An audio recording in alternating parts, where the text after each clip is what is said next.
বন্ধুরা, পরিপূর্ণ কিচেনে রান্না করবো টমেটো আলুর কুলচা। ময়দা নিয়েছি আর 500 আটা নিয়েছি, প্যাকেট গুঁড়ো দুধ নিয়েছি, মিশিয়ে নেবো ভালো করে। প্যাকেট ইনো নিয়েছি,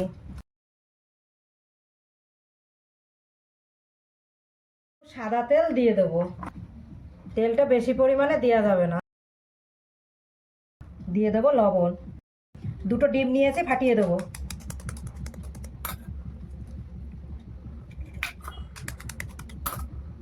এবার অল্প অল্প জল দিয়ে মাখিয়ে নেব। ময়দাটা ভালোভাবে মাখিয়ে নিয়েছি।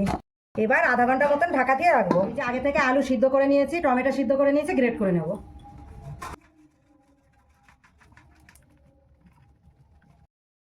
আলু টমেটো গ্রেট করা হয়ে গেছে। এবার পেঁয়াজ কুচি দিয়ে দেবো, লঙ্কা কুচি, লবণ, জিরের গুঁড়ি, শুকনো লঙ্কার গুঁড়ি।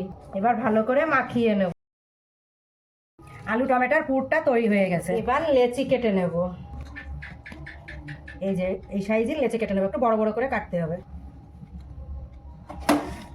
এই যে এই শেপে করে নেব। এই যে এইভাবে এবার পুর দিয়ে দেবো ভেতরে। এবার আটকিয়ে নেব।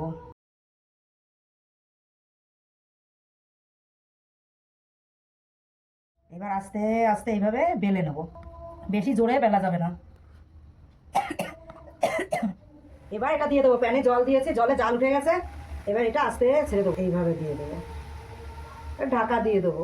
বন্ধুরা দেখুন কি সুন্দর চারিদিক দিয়ে জল শুকিয়ে গেছে। ওপর দিয়ে একটু তেল ছড়িয়ে দেবো। এবার উল্টিয়ে নেব, আস্তে আস্তে উল্টাতে হবে।